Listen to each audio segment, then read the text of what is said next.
berbakso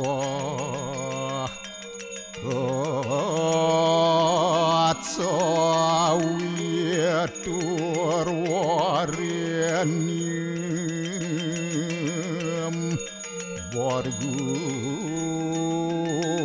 dewa sidiamahi diwayonah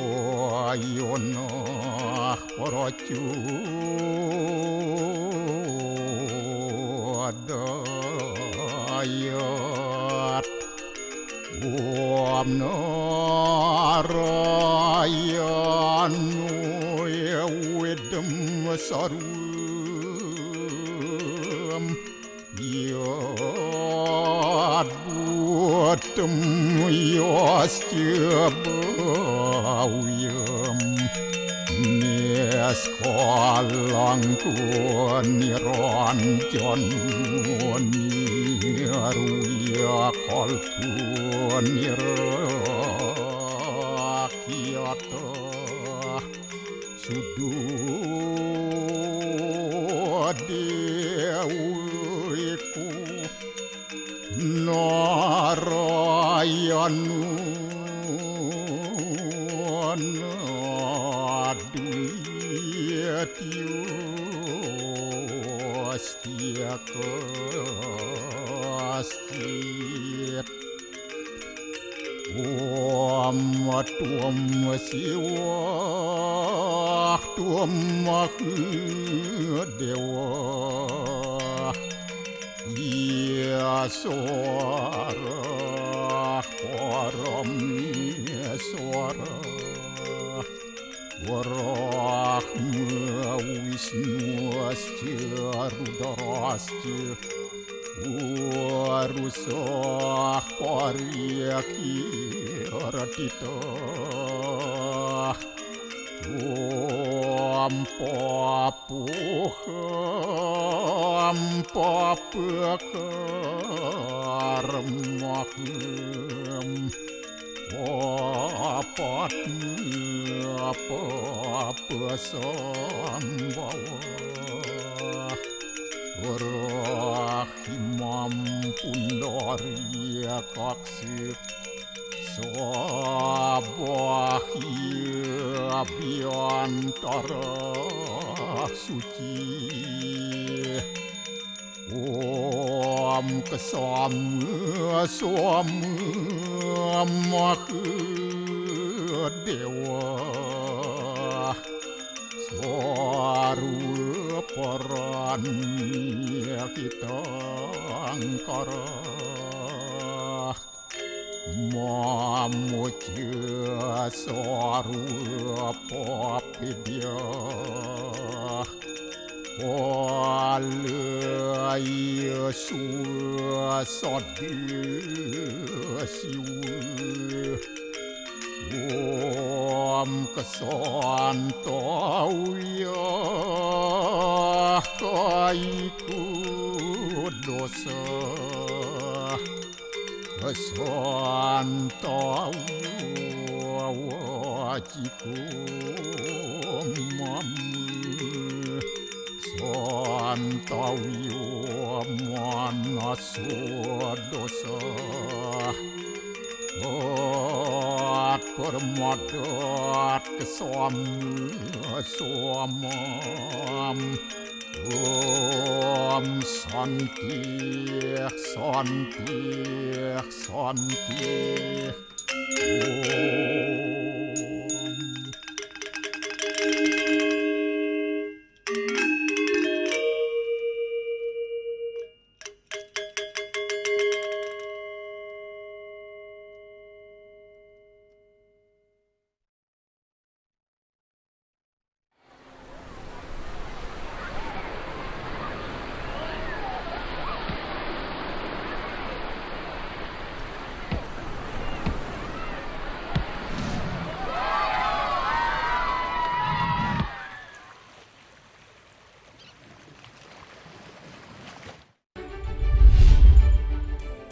Serunya melihat anak-anak belajar membuat robot di sekolah robotik di Bali.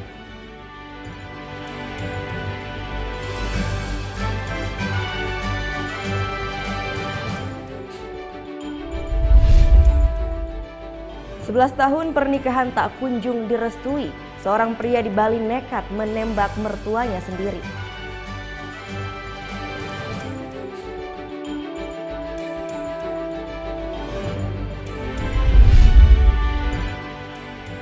Mabes Polri siapkan aplikasi peringatan dini erupsi Gunung Agung.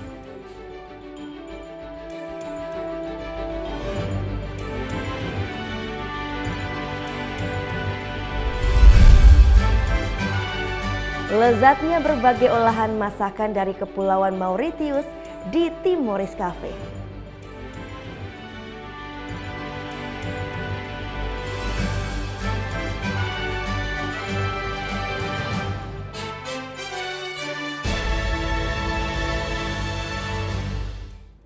Om Swastiastu. Halo, selamat pagi pemirsa Net Bali, kembali hadir menyapa Anda pagi ini. Tentunya kami akan bawakan berita menarik dan juga inspiratif. Semuanya kami rangkum hanya di Net Bali. Nah, Anda suka bermain layang-layang atau hanya suka menonton saja? Ternyata layang-layang itu di masyarakat Bali bukan sekedar sarana hiburan, melainkan memiliki fungsi lain. Penasaran seperti apa fungsi lainnya? Berikut kami sajikan dalam Bali Story.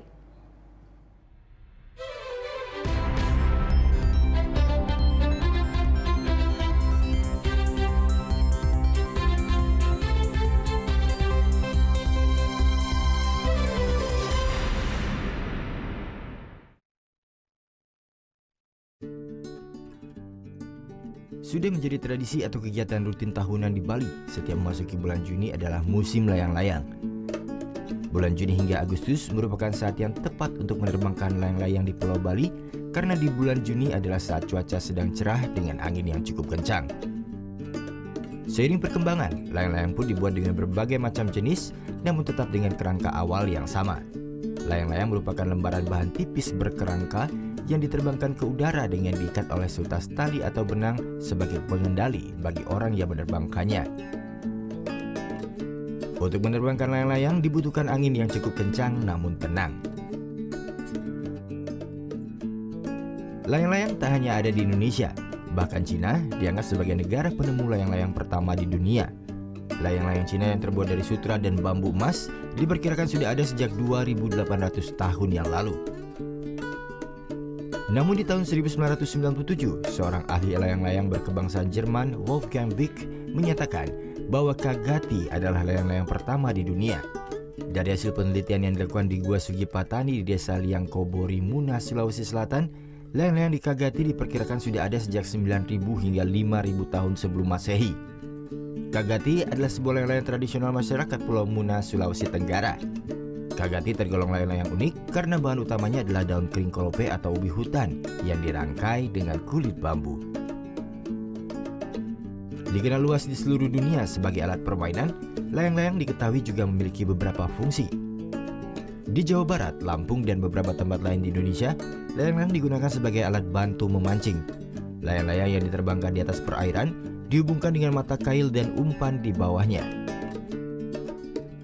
Di beberapa tempat, layang-layang dipasang jerat untuk menangkap atau berburu kelelawar.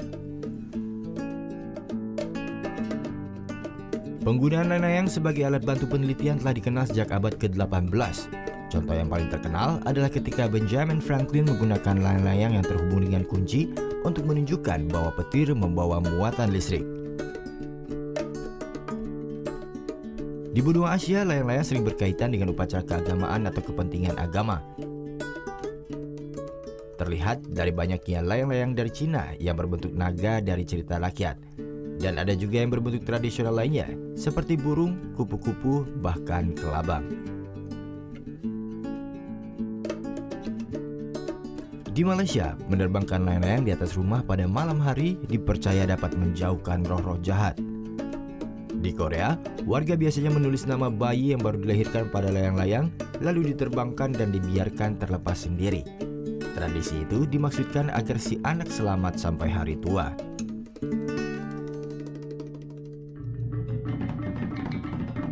Di Pulau Dewata sendiri, layang-layang berkaitan erat dengan cerita Rare Angon yang dipercaya sebagai manifestasi Dewa Siwa.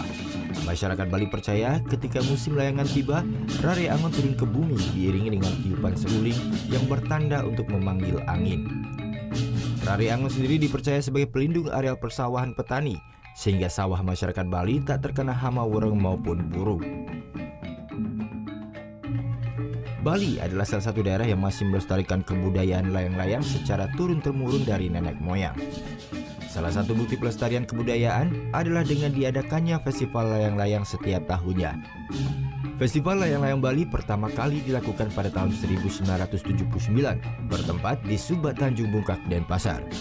Hingga kini, Festival Layang-Layang masih mendapat sambutan yang luar biasa dari masyarakat. Saat festival, ribuan peserta dan pecinta layangan akan membanjiri arena serta membawa layangan dari berbagai bentuk, warna, dan ukuran. Selain kreasi baru, ada 3 jenis layang-layang tradisional Bali yang selalu diperlombakan dalam festival. Yang pertama, layang-layang bebean. Berasal dari kata be yang berarti ikan. Layang-layang bebean mengambil bentuk seekor ikan besar yang bersudut 10.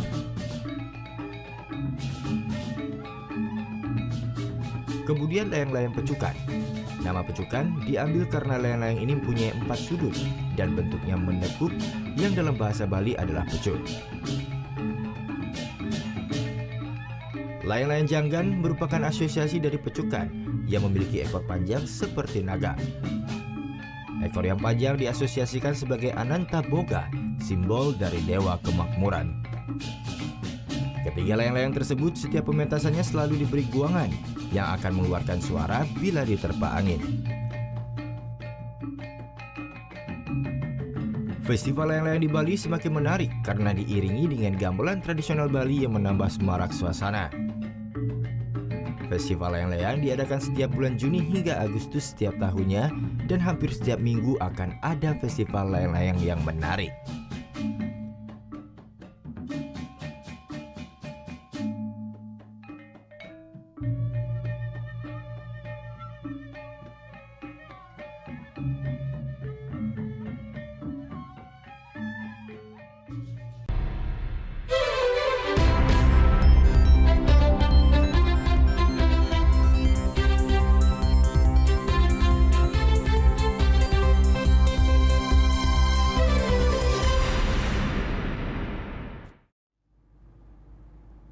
Ya, setelah ini kami akan mengajak Anda untuk melihat keseruan anak-anak belajar membuat robot. Tetap di Net Bali.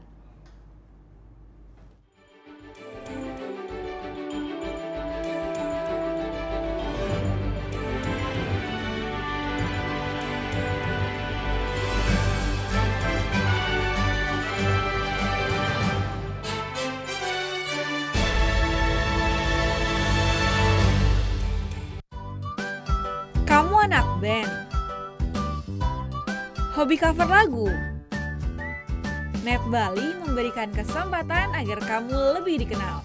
Caranya, kirimkan video musik atau covermu dan dapatkan kesempatan untuk ditayangkan di Net Bali.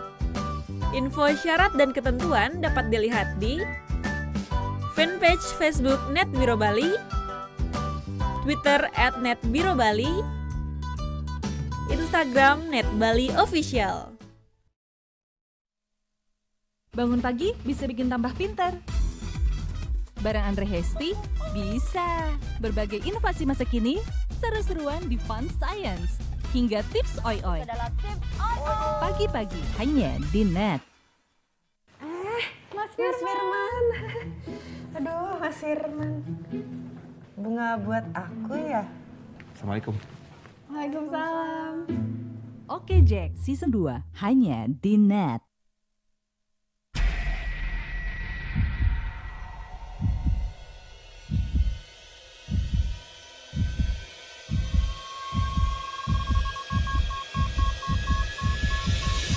Customs Protection.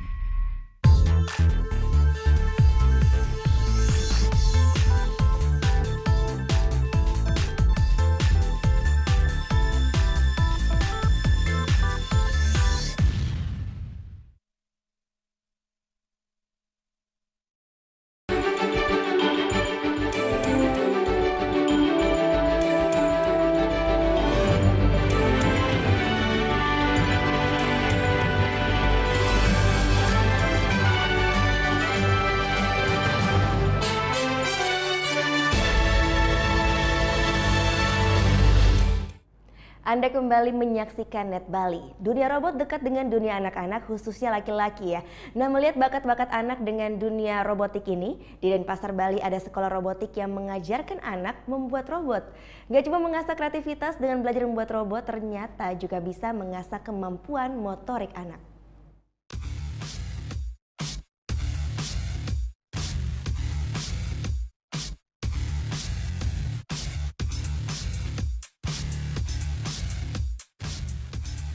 Robocop, Transformers, atau Satria Baja Hitam. Ya, film-film dengan karakter robot ini selalu menarik perhatian anak-anak tiap kali melihatnya di televisi. Tak jarang banyak anak-anak berimajinasi ingin menjadi seorang robot atau bahkan berkeinginan untuk membuat robot. Di zaman yang serba canggih seperti sekarang, banyak perusahaan besar menggunakan jasa robot untuk membantu pekerjaan. Nyambut datangnya era yang serba canggih, di Denpasar Bali, Robotic Education Center hadir untuk mengajarkan anak-anak cara membuat robot. Pendidikan non-formal ini mengasah kemampuan dan kreativitas anak dengan permainan Lego sebagai dasar belajar membuat robot. Ada 4 kelas yang ditawarkan, mulai dari level basic untuk anak-anak usia 3 tahun, hingga kelas programming yang merupakan level tertinggi untuk anak usia 14 tahun ke atas. Kelas dengan level dasar yaitu Mosaic Class. Kelas bagi pemula ini biasanya diikuti oleh anak-anak balita di usia 3 hingga 5 tahun. Kelas dengan level kedua ialah Fun with Program. Biasanya kelas ini diisi oleh anak-anak dengan usia 6 hingga 9 tahun. Di sini, anak-anak mulai dikenalkan dengan beragam bentuk Lego dan program sederhana yang sudah disiapkan pengajar pada komputer. Berikutnya, kelas mekanik. Prinsip mekanika dasar menjadi bagian penting yang harus dipelajari di kelas ini. Pesertanya ialah anak-anak dengan usia 10 tahun. Banyak pelajaran sains yang diterapkan, mulai dari belajar hitungan gravitasi hingga membuat beban pada suatu alat. Tak hanya itu saja, mereka yang masuk di kelas ini harus berani menghadapi tantangan dengan perlombaan. Mereka ditantang untuk merancang mobil dari Lego dan dites kecepatannya. Yang terakhir dan merupakan kelas dengan level tertinggi ialah kelas programming.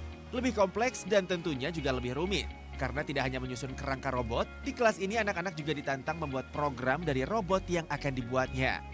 Lego yang digunakan pun bukan lagi Lego biasa, melainkan Lego dengan tipe NXT yang bisa langsung terhubung dengan program pada komputer.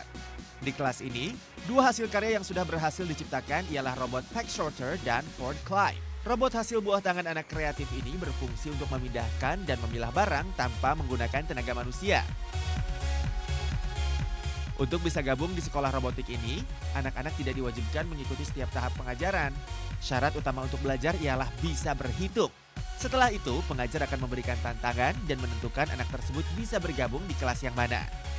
Karena banyak pendidikan di ilmu robotika itu mensyaratkan bisa menghitung. Kemudian bisa menghitung, kemudian kita akan kasih challenge untuk building suatu figur atau suatu karakter. Nah, di situ kita lihat keterampilan dia, seberapa cepat dia bisa ngikutin instruksi kita. Gak cuma kelas robotik, di sini juga ada kelas game programming. Nah, kelas ini cocok buat orang tua yang resah jika anaknya suka bermain game online. Karena di kelas ini, anak-anak bukan diajarkan bermain, namun membuat program permainan dari kreativitas mereka. Seru kan? I wanted to make games because I'm very interested in games. They're very entertaining, usually addictive. And I also like the educative games, which lets you learn and have fun at the same time. Tidak hanya mengasah kreativitas, banyak manfaat lain yang diterima anak-anak jika belajar di sekolah informal ini. Banyak dari para orang tua pun yang merasakan manfaat dari perkembangan anaknya ketika belajar di sekolah robotik ini. Dia senang banget kan, happy banget di sini nyusun-nyusun itu. Kemudian dari gurunya di sekolahnya, karena dia suka nyusun di sini, saraf motoriknya kebentuk bagus. Jadi tulisannya, kata gurunya itu lebih terstrukturnya lebih bagus. Kemudian imajinasinya, jadi seringkali meskipun di rumah nggak ada alat seperti ini, Legonya sendiri dia susun macam-macam lagi. Sekolah robotik yang berada di Jalan Tukat Batanghari Denpasar ini buka setiap Senin hingga Sabtu pada pukul 11 hingga setengah 7 malam. Tak hanya mengajarkan, para peserta pun mendapat kesempatan untuk mengembangkan kreativitas mereka di tingkat kompetisi nasional. Vera Zentia, Dewa Priyana, melaporkan untuk NET. Ia berhasil menyelesaikan permasalahan sampah. Kabupaten Buleleng masuk nominasi sebagai kota bersih ASEAN atau Asian Clean City Tourist. Sejumlah kawasan wisata yang dulunya selalu dikepung dengan permasalahan sampah, salah satunya di kawasan sejarah Eks Pelabuhan Buleleng ini. Sebelumnya sampah-sampah di kawasan ini selalu menumpuk akibat terbawa banjir. Namun permasalahan sampah ini lambat laun telah bisa diatasi oleh Dinas Lingkungan Hidup Buleleng. Dengan menempatkan beberapa personil di kawasan wisata, Buleleng kini selalu bersih dari sampah. Alhasil kerja keras pemerintah Kabupaten Buleleng untuk memerangi sampah kini mendapatkan hasil yang positif. Buleleng kini masuk nominasi sebagai kota bersih ASEAN atau ASEAN Clean City Tourist. Sejumlah tim penilai dari Kementerian Lingkungan Hidup mendatangi ke sejumlah tempat wisata sejarah di jantung kota Singaraja ini. Sejumlah tempat bersejarah seperti Eks Pelabuhan Buleleng, Kelenteng Seng Hyongbyo, Masjid Jami Singaraja, Puri Kanginan Singaraja, Museum Buleleng serta kuburan tua Buleleng yang terkenal akan relief Bima Suarganya. Menurut tim penilai Kementerian Lingkungan Hidup, kekurangan di kawasan umum ini adalah tidak adanya toilet umum yang bersih. Diharapkan fasilitas umum ini bisa diperhatikan sehingga Buleleng yang terkenal akan kawasan wisata sejarah dan alam bawah lautnya menjadi tujuan utama kunjungan wisatawan ke depannya. Untuk kota bersih ASEAN, salah satunya kebersihan. Terus bagaimana bisa menjaga warisan-warisan budaya pusaka yang sudah ada, bagaimana dia bisa memelihara, ya kan, terus kebersihan, keteduhan, terus bagaimana partisipasi masyarakatnya seperti apa, terus infrastruktur yang dibangun oleh pemerintah setempat seperti apa untuk fasilitas publik. Saya kira lebih kurang seperti itu. Kalau Buleleng sendiri Ibu melihat seperti apa, Bu? Kalau Buleleng, kalau untuk potensi yang sudah ada, memang harus lebih ditingkatkan lagi ya Pak ya, sudah bagus. Dan tinggal melancarkan promosi-promosi, selain sembari promosi-promosi ditambah ini peningkatan sarana prasarananya. Gitu. Sarana prasarana apa saja yang kira-kira perlu ditambah? Contoh kayak tadi kan dibilang ada penambahan toilet. Kita tahu toilet itu walaupun posisinya sepertinya tapi itu hal penting. Termasuk masjid Pak. Masjid ini kalau bisa memang toiletnya juga bersih. Untuk menjaga kota Singaraja dari sampah, pihaknya telah menempatkan dan menambah pasukan kuning setiap harinya. Tak hanya itu, armada angkut pun terus ditambah. Kepala Dinas Pariwisata Buleleng Nyoman Sutrisna mengatakan, masuknya Buleleng sebagai dominasi kota wisata bersih ASEAN dari 7 kota lainnya di Indonesia menjadi promosi yang baik bagi wisata Buleleng. Penilai kota wisata bersih ASEAN ini yang merupakan Bali kita yang mewakili Singaraja dari 7 kabupaten kota yang ada di Indonesia. Nah, 7 kabupaten kota di Indonesia ini tentu hari ini ada penilaian. Harapan kami apa yang menjadi kami sajikan yang kita nanti rancang city tour daripada Kabupaten Buleleng dari pelabuhan menuju ke kelenteng China, kemudian juga pura, kemudian juga istilahnya masjid, bahkan nanti Setre Buleleng yang merupakan relief yang ada di sana yang menceritakan Bima Suarganya. Kemudian yang tidak kalah penting heritage yang ada atau kerajaan-kerajaan yang ada juga kita ajak atau kita lihat seperti Puri Kanginan dan Puri Gede. Tidak hanya sebagai kota sejarah, Buleleng juga memiliki spot wisata laut yang indah seperti kawasan Pantai Lovina, Pantai Pemutaran serta alam pegunungan di Desa Pancasari. Target 800.000 wisatawan terus dikebut oleh pemerintah daerah dengan terus memperbaiki seluruh fasilitas penunjang wisata. Putu Wijana melaporkan untuk NET.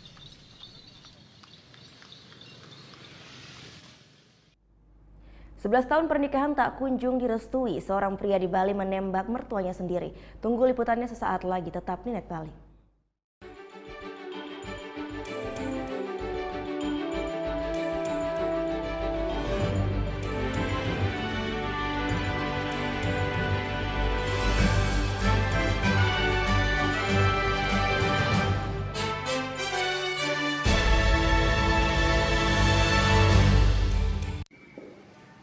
Bagaimana anak-anak?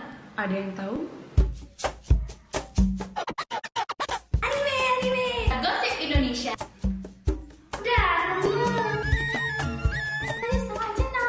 Meresahkan warga Indonesia. Oh, so sweet.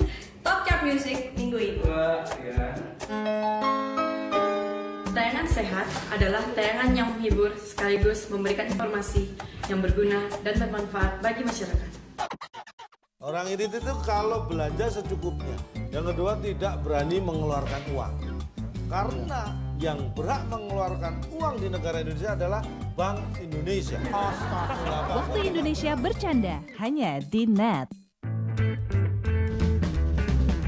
Coba Anda sebutkan warnanya, bukan kata-katanya.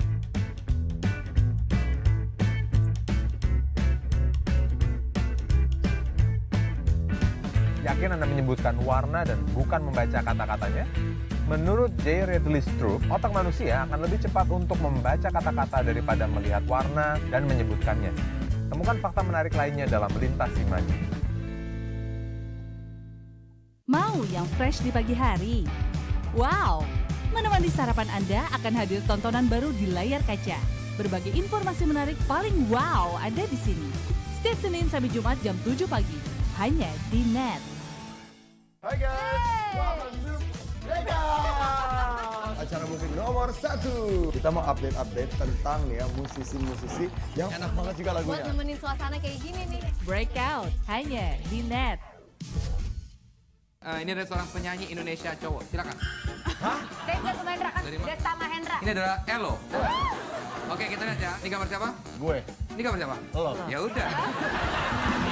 Tonight Show hanya di Net. Kamu itu kalau aku tanya Senin sampai dengan Minggu, hari apa yang kamu suka? Jumat. Kalau aku hari Kamis. Kenapa, Bang? Kamis you. Ini Talk Show hanya di Net.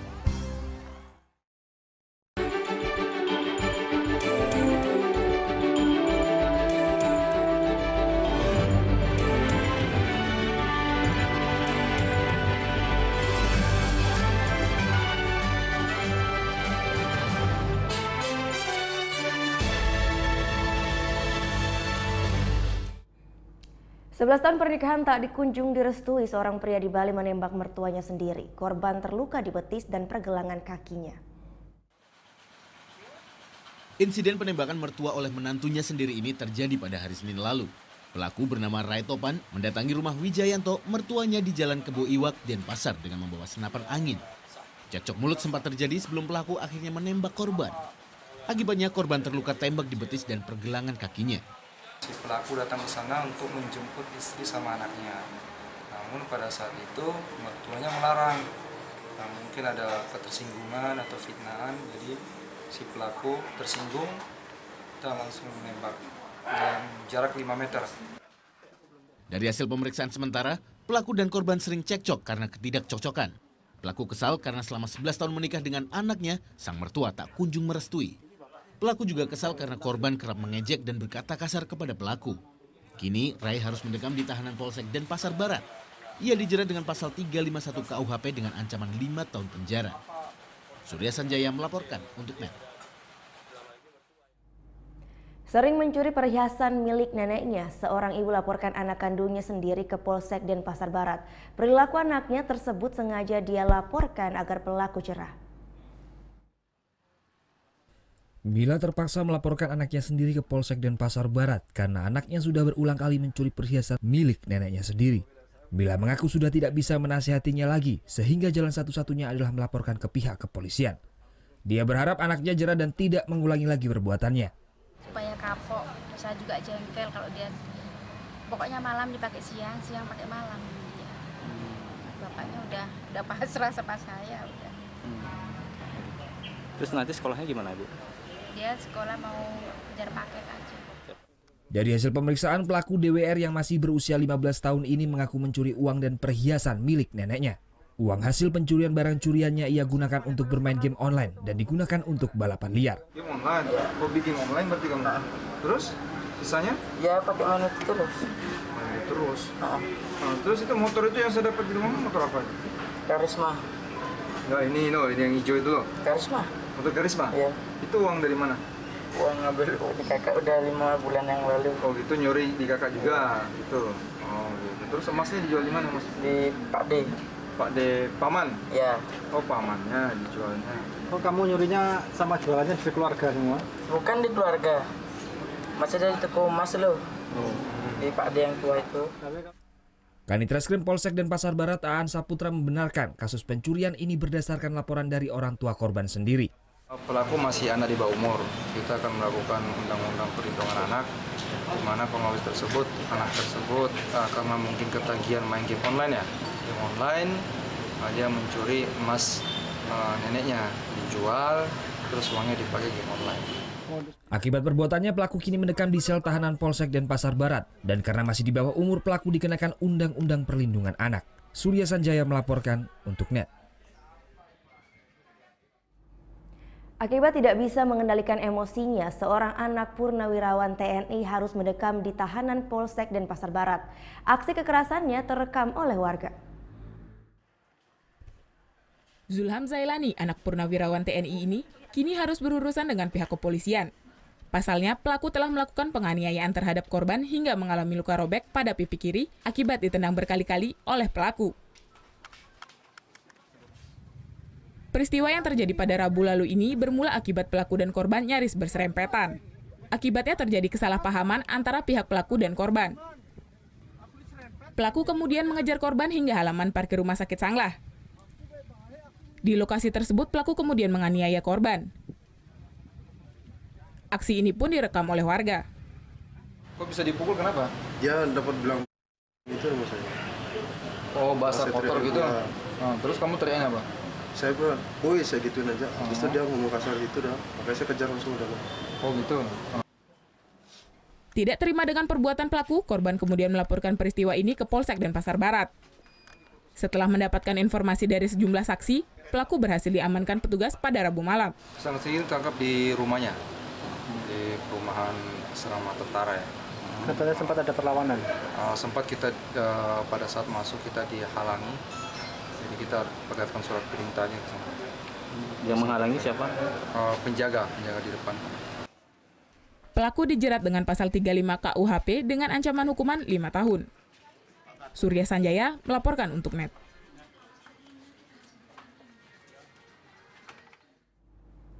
Mabes Polri siapkan aplikasi peringatan dini online erupsi Gunung Agung. Liputan selengkapnya akan kami hadirkan sesaat lagi. Tetap di NET Bali.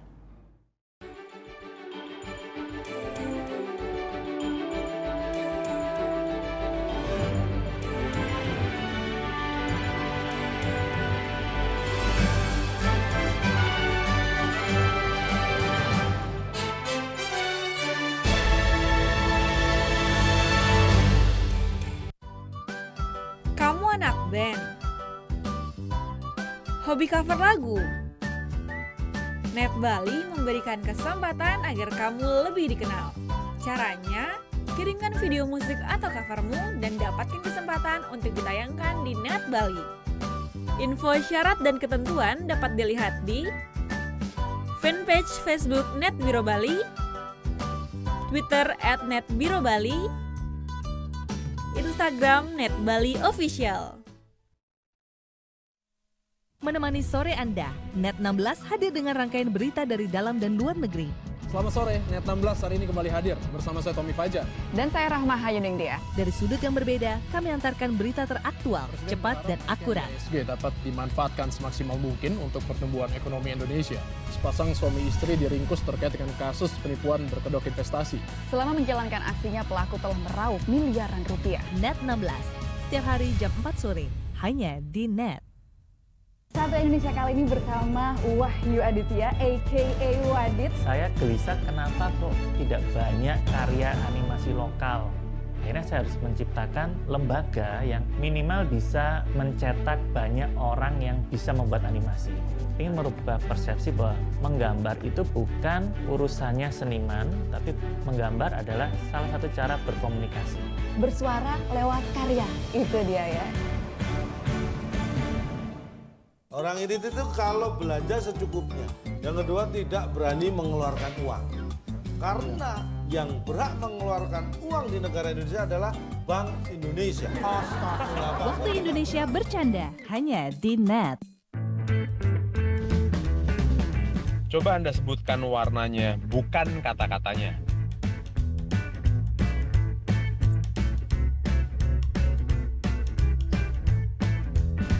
Yakin Anda menyebutkan warna dan bukan membaca kata-katanya?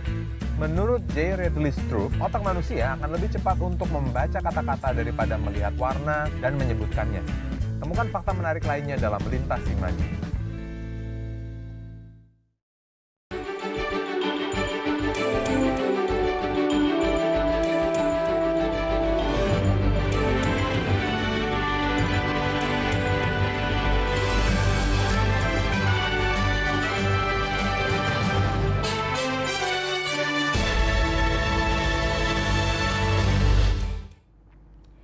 Mabes Polri siapkan aplikasi peringatan dini online erupsi Gunung Agung. Hanya dengan menekan satu tombol saja, seluruh HP masyarakat yang menggunakan aplikasi ini akan berbunyi tanda alarmnya. Kamis siang, Asisten Operasi Kapolri, Irjen Pol Irawan, bersama Kapolda Bali dan Wakapolda Bali mensosialisasikan aplikasi peringatan dini online dalam menghadapi Gunung Agung. Sosialisasi ini dihadiri oleh seluruh pejabat di jajaran Polda Bali. Aplikasi ini merupakan inovasi dari Kepolisian RI sebagai antisipasi menghadapi erupsi Gunung Agung. Asisten Operasi Kapolri, Irjen Pol Muhammad Irawan menjelaskan aplikasi ini sebagai salah satu upaya untuk menghindari adanya korban jiwa akibat erupsi Gunung Agung. Kemarin masih memakai cara manual dan membunyikan beberapa tanda alarm di beberapa titik yang memang nantinya tidak bisa terdengar oleh seluruh masyarakat. Oleh sebab itu kita membuat aplikasi ini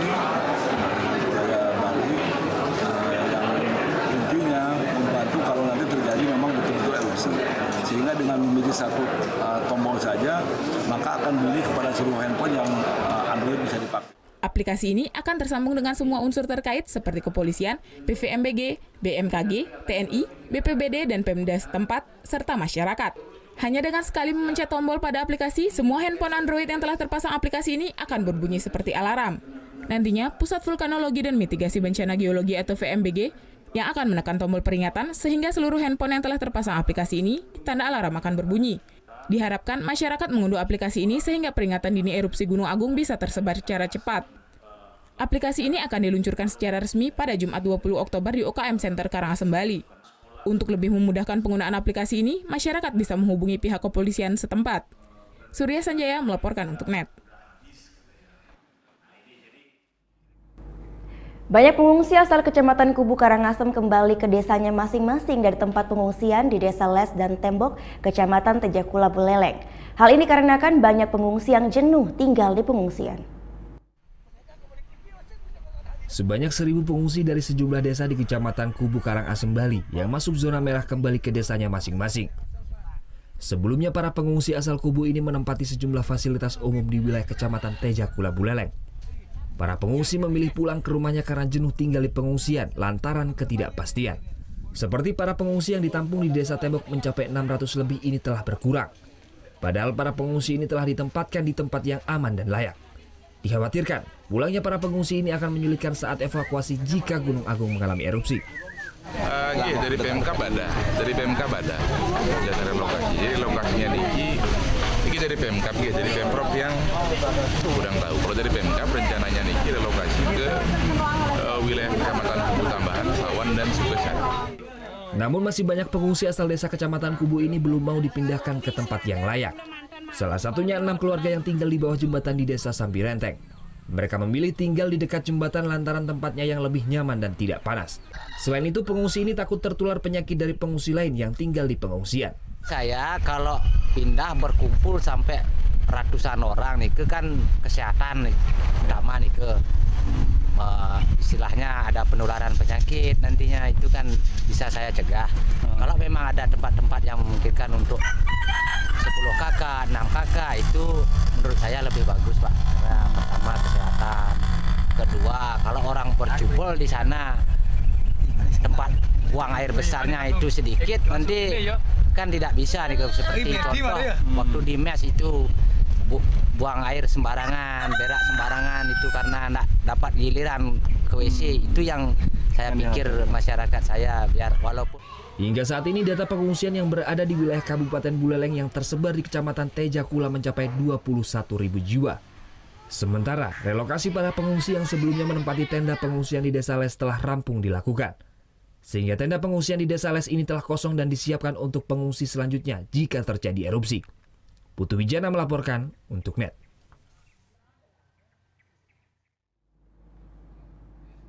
Sudah 3 pekan warga lereng Gunung Agung mengungsi, pasokan logistik pun mulai menipis. Salah satunya adalah kebutuhan gas LPG. Data Badan Penanggulangan Bencana Daerah BPBD Kelungkung menyebutkan kebutuhan logistik di berbagai titik pengungsian di Kabupaten Kelungkung diperkirakan aman hingga sepekan mendatang. Kekurangan logistik justru terjadi pada gas LPG yang kian menipis.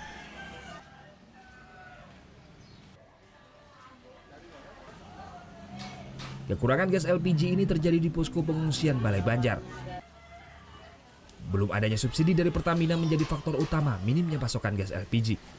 LPG kalau di Gor Secuaturo ini masih aman kita, karena LPG disubsidi dari Pertamina, gitu. Sehingga termasuk nanti rencana Pertamina akan mensubsidi di Balai Banjar, mudah-mudahan itu bisa segera terrealisasi. Kalau di Balai Banjar berarti belum ada subsidi? Belum ada subsidi di Balai Banjar sampai saat ini. Balai Banjar Jelantik Kuribatu Kelungkung adalah salah satu posko pengungsian yang terkena dampak minimnya pasokan gas LPG. Untuk memenuhi kebutuhan gas sehari-hari, warga terpaksa membeli dengan cara swadaya. Gasnya masih kurang dibandingkan dengan perbandingan yang ada di pengungsian di tempat-tempat umpamanya di Gor gitu. Sini masih kurang karena stoknya bawa 3 dikasih 2 gitu. Hingga saat ini hanya di posko bencana Gor Swecapura yang telah mendapatkan subsidi gas LPG oleh Pertamina. Dalam waktu dekat diharapkan semua posko pengungsian khususnya yang berada di Balai Banjar untuk ikut disubsidi. Tim Liputan melaporkan untuk NET. Pemenuhan logistik di posko pengungsian tiap hari terus bertambah. Di posko induk Tanah Ampo Karangasem, ketersediaan logistik beras diklaim masih aman. Sudah 3 pekan Gunung Agung berstatus awas, pemenuhan logistik di posko pengungsian pun terus meningkat. Di posko induk Tanah Ampo Karangasem, ketersediaan logistik seperti beras diklaim masih aman. Amannya ketersediaan beras lantaran telah dikeluarkan stok cadangan oleh pemerintah kabupaten dan provinsi sebanyak 300 ton. Dari 300 ton stok beras tersebut kini hanya tersisa 41 ton saja. Meski demikian, pihak Pemkab Karangasem telah menyurati pihak Pemprov Bali untuk mengeluarkan cadangan beras dari Kementerian Sosial yang bantuannya mencapai 290.000 ton beras. Dari jumlah pengungsi di Kabupaten Karangasem yang mencapai 50.000 jiwa, diperkirakan menghabiskan beras mencapai 20 ton per hari. Untuk kesediaan logistik aman, terutama beras, karena dari pihak pemerintah sudah mengeluarkan cadangan beras pemerintah, baik cadangan beras pemerintah kabupaten sejumlah 100 ton, kemudian dilanjutkan dengan cadangan beras pemerintah provinsi itu 200 ton. Amannya ketersediaan stok beras diklaim juga diikuti oleh amannya ketersediaan kebutuhan lainnya seperti lauk pauk. Saat ini pemenuhan kebutuhan logistik tak hanya disalurkan ke posko pengungsian di Karangasem, melainkan menyebar ke berbagai posko pengungsian di luar kabupaten. Tim Liputan melaporkan untuk NET. Banyaknya siswa yang mengungsi dan menumpang di Sekolah Dasar Negeri 3 dan 4 Sambi Renteng membuat guru kewalahan untuk mengajar. Ruang kelas yang penuh juga dinilai tidak efektif dalam proses belajar mengajar. Beginilah suasana belajar siswa kelas 4 dan 5 Sekolah Dasar Negeri 3 Sambi Renteng, Kecamatan Tejakula Buleleng pada Kamis siang. Para siswa asal sekolah tersebut serta siswa pengungsi pun berdesakan menempati satu meja yang diisi 3 orang siswa. Seharusnya satu meja ini hanya ditempati 2 orang siswa. Situasi seperti ini telah terjadi sejak adanya pengungsi asal Kecamatan Kubu Karangasem. Padanya siswa dalam satu kelas ini pun dinilai kurang efektif oleh Kepala Sekolah Negeri 3 Sambi Renteng. Pihak sekolah mengaku kewalahan dengan minimnya tenaga pendidik yang berasal dari sekolah tersebut. Apalagi tidak diperbolehkannya para guru asal sekolah dasar di Kecamatan Kubu Karangasem untuk ikut mengajar di sekolah tersebut. Pihak sekolah berencana akan memberlakukan kelas pagi dan siang agar proses belajar lebih efektif. Anak-anak yang di SD 3 ini dari kelas 1 sampai kelas 6, tapi yang terbanyak kelas 5. Kelas 5 24 orang. Itu berdesakan, Pak ya? Ya, tempat duduknya itu dah. Dia bertiga, jadi untuk belajarnya kurang efektif. Jadi guru juga untuk SD 3 Sambi Renteng hanya ada 4 guru negeri. Jadi 3 gurunya sama kepala sekolah 1 kan 4 jadinya. Artinya kewalahan Pak yang mengajarnya? Ya, jadi Sebenarnya yang karena anak terlalu banyak, itu kasihan juga teman-teman. Nah sementara dia tetap jalan sebagaimana dengan anak-anak yang ada di sini.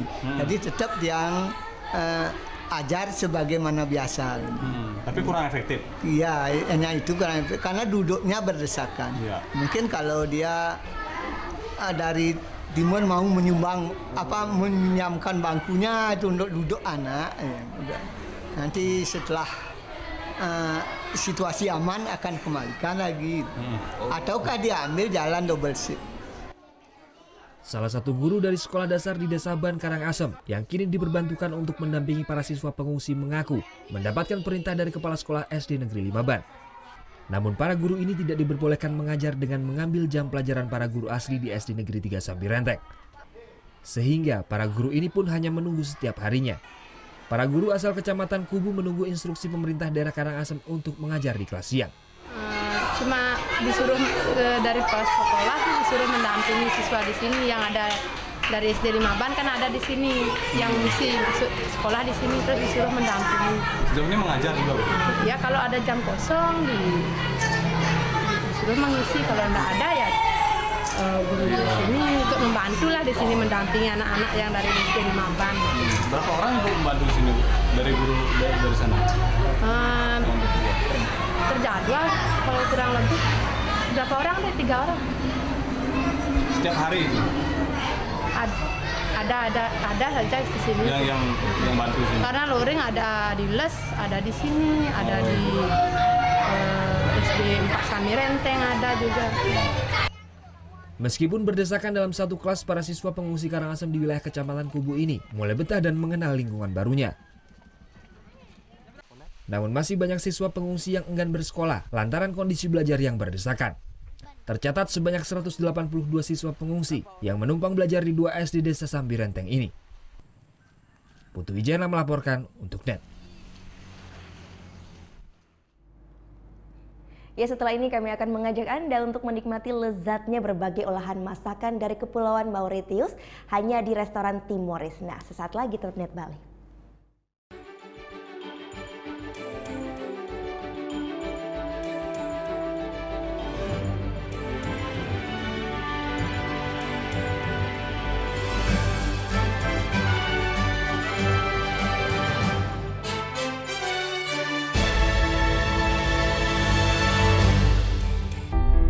Kita telah diwariskan sebuah rumah besar yang bernama Negara Kesatuan Republik Indonesia yang dibangun melalui proses perjuangan darah dan air mata dengan mengorbankan jiwa raga para kusuma bangsa yang dibangun atas dasar 4 konsensus dasar bernegara, yaitu Pancasila, Bhinneka Tunggal Ika, Undang-Undang Dasar 1945, dan NKRI.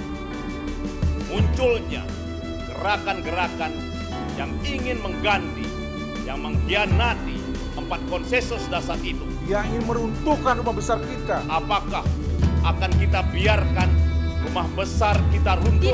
Tidak. Untuk itu, mari kita setia membela dan menjaga Pancasila. Karena Pancasila, dasar negara yang menjadi jiwa, kepribadian, pemersatu bangsa.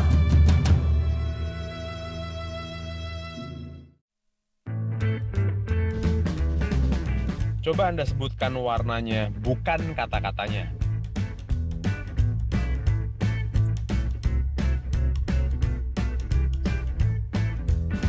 Yakin Anda menyebutkan warna dan bukan membaca kata-katanya? Menurut J. Redley Stroop, otak manusia akan lebih cepat untuk membaca kata-kata daripada melihat warna dan menyebutkannya. Temukan fakta menarik lainnya dalam Lintas Imaji. Orang irit itu kalau belanja secukupnya. Yang kedua, tidak berani mengeluarkan uang. Karena yang berhak mengeluarkan uang di negara Indonesia adalah Bank Indonesia. Waktu Indonesia bercanda hanya di NET. Hai guys, acara musik nomor 1. Kita mau update tentang ya musisi-musisi yang enak banget juga lagunya. Buat nemenin suasana kayak gini nih. Breakout hanya di NET. Ini ada seorang penyanyi Indonesia cowok, silakan. Hah? Desa Mahendra kan? Desa Mahendra. Ini adalah Elo. Oke, kita lihat ya. Ini gambar siapa? Gue. Ini gambar siapa? Lo. Ya udah. Tonight Show hanya di Net. Kamu itu kalau aku tanya Senin sampai dengan Minggu, hari apa yang kamu suka? Jumat. Kalau aku hari Kamis. Kenapa bang? Kamis you. Ini Talk Show hanya di Net.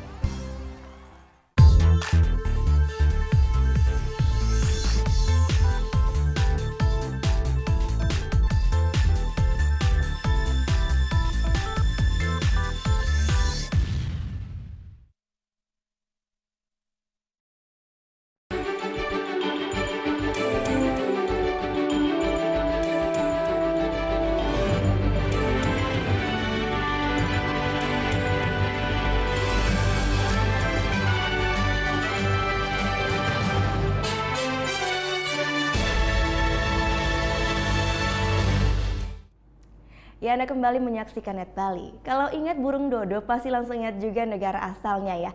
Ya, benar sekali, di Mauritius. Nggak hanya terkenal karena burung nasionalnya ini, ternyata Mauritius juga beken karena makanannya yang lezat. Nah, kita nggak perlu jauh-jauh nih kalau pengen mencoba masakan Mauritius.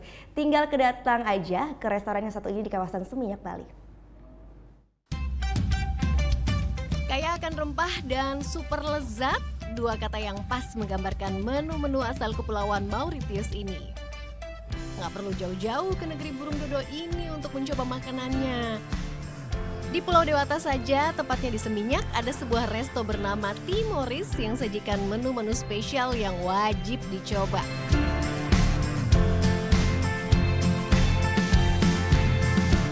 Yang membuat saya penasaran ialah chicken curry dan fish rindai. Dua jenis makanan khas dan wajib coba dari Mauritius. Untuk membuatnya, selain diperlukan daging ayam dan ikan baramundi, beragam rempah pun sudah disiapkan. Mulai dari cabai, bawang merah, dan bawang putih, hingga daun kari yang langsung didatangkan dari Mauritius.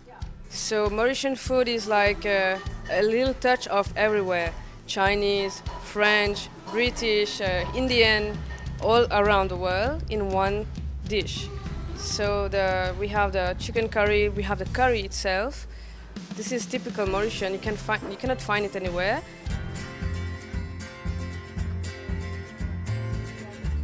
Percampuran etnis pendatang yang tinggal bersama di negara kepulauan ini memang menghasilkan rasa makanan yang menarik. Seperti bumbu seperti kari India yang dimasak dengan cara wok ala Cina. Makanan pun menjadi hal yang tak bisa dipisahkan dari masyarakat Mauritius. Tak heran jika Mauritius sering disebut sebagai surganya para pecinta kuliner.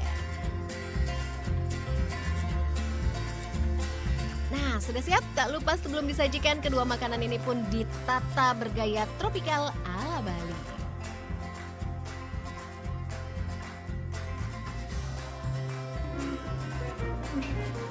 Nah, kalau biasanya kan makanan Indonesia itu pasti kalau kita sebut kari ada santannya. Ini beda nih kalau ala Mauritius.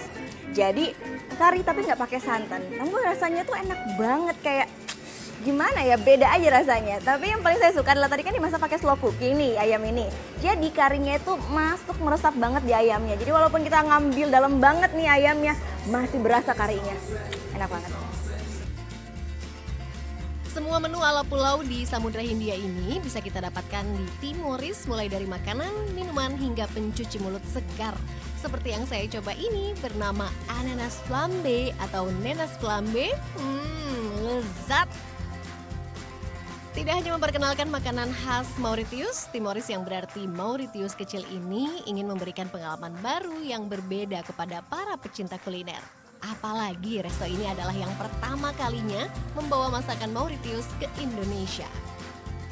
Iya, pertama kali makan Mauritian food karena ini kan fusion juga kan. Jadi ada touch of Indonesian taste gitu. Tapi makanan Mauritius aku belum pernah dengar di Bali. Jadi lumayan senang juga lah ada namanya makanan unik di Bali. Untuk mencoba pengalaman baru berkuliner ini, kita harus merogoh saku mulai dari 40 hingga 120 ribu rupiah. Timoris buka dari jam 10 pagi hingga 10 malam. Gita Natalia, Andi Setiawan melaporkan untuk NET. Ya, untuk penggemar Batman atau Wonder Woman wajib banget ya nonton film Justice League yang akan dirilis November mendatang. Di film ini, penggemar Superman yang mungkin berharap besar akan ada reinkarnasi dari Man of Steel harus menerima kenyataan. Kira-kira kenyataan seperti apa ya? Kita tunggu bareng-bareng saja di bulan November nanti.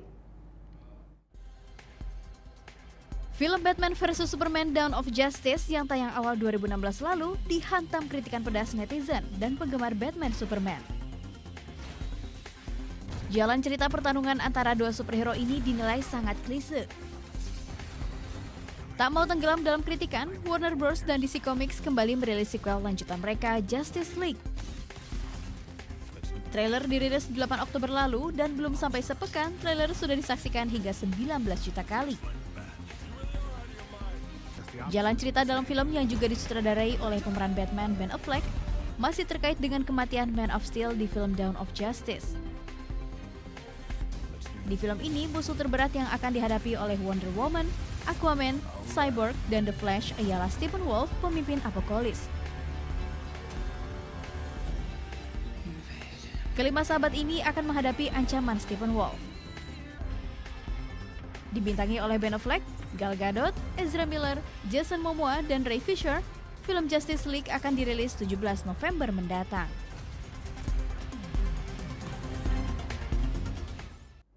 Iya, masih tentang film. Kalau yang ini jelas adalah favorit banyak orang, termasuk saya ya. Yap, benar sekali, Star Wars merilis trailer film sequel mereka, itu Star Wars The Last Jedi. Film ini akan menarik banget karena di sequel terakhirnya itu Star Wars Force Awakens, Rey bertemu dengan Luke Skywalker. When I found you, I saw raw. Film Star Wars The Last Jedi ini disebut sebagai film Star Wars Episode 8. Dalam cuplikan film yang baru dirilis 9 Oktober lalu ini, dibuka dengan kemunculan Rey saat mengembalikan lightsaber kepada Luke Skywalker. Selama ini, Rey dididik oleh Luke Skywalker, yang kemudian menghilang selama bertahun-tahun. Rey masih diperankan oleh Daisy Ridley, dan Luke Skywalker masih diperankan oleh Mark Hamill. Setelah pertemuan ini, Rey akan kembali melanjutkan perjalanannya. Dalam trailer ini juga terlihat adegan Kylo Ren yang menyerang ibunya sendiri, Princess Leia.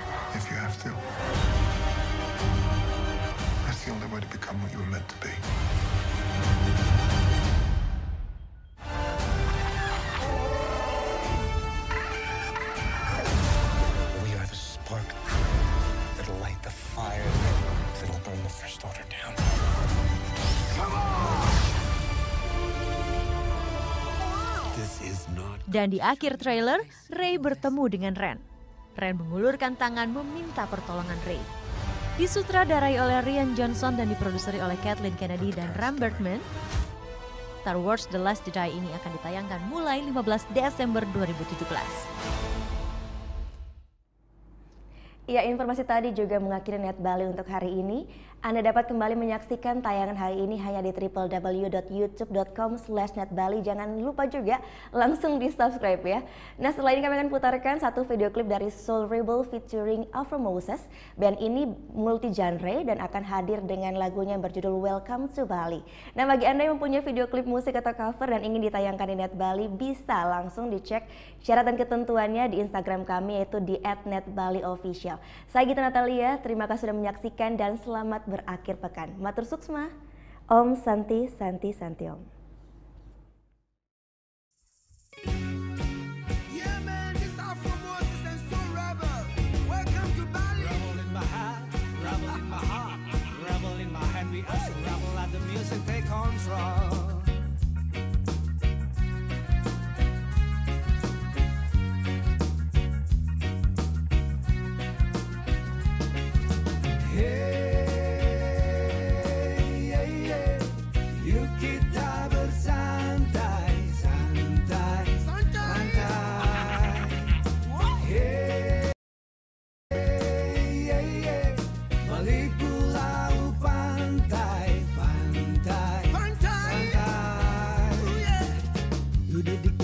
Hilangkan pegal kakimu, atapi lalang, dedukan panasmu.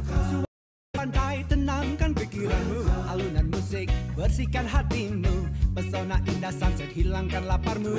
Nikmatnya bir dingin, hapuskan dahagamu.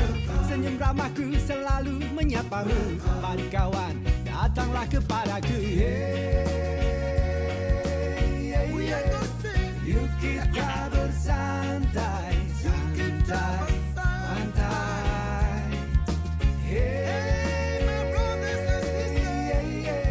Mari pulau pantai, pantai, santai.